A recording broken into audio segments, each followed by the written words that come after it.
Welcome back, Sequoids. This is our first video of the second semester. And we're here to talk to you about using physical space to create effective learning.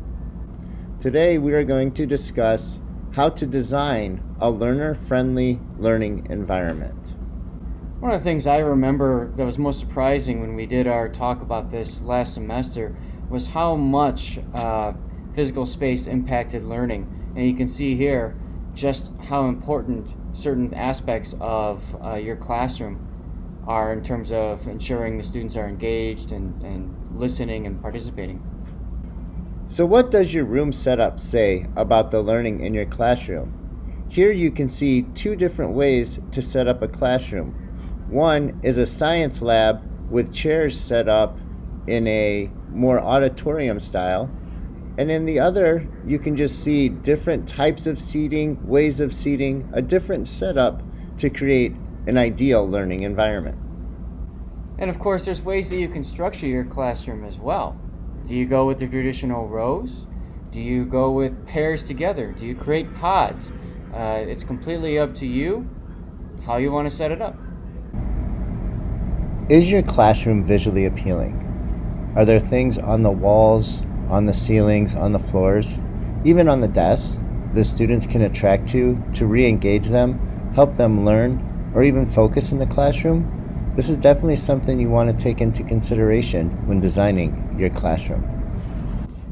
And of course, you also have to consider, do you have any sort of variety in your room? Do you keep everything the same? And how does that impact a student as they walk in for that first time? What goes on their mind when they see your room? Some other things that can definitely affect the learning environment is the lighting in your classroom. What's the temperature? Do you use different colors on the walls or images or photos? All this affects your learning environment. And of course, we know many of you, myself included, share rooms with other colleagues.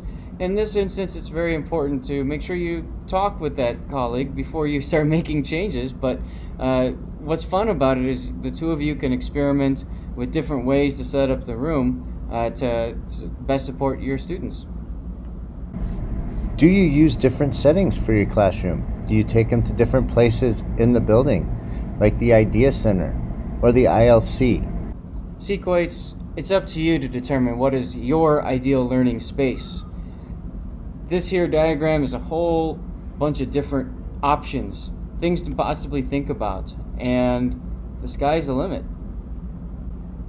So now we're asking you to take the initiative.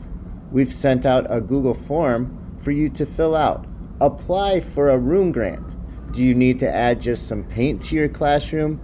Do you have some ideas of things you want to add to your classroom? New seats, new tables, new desks.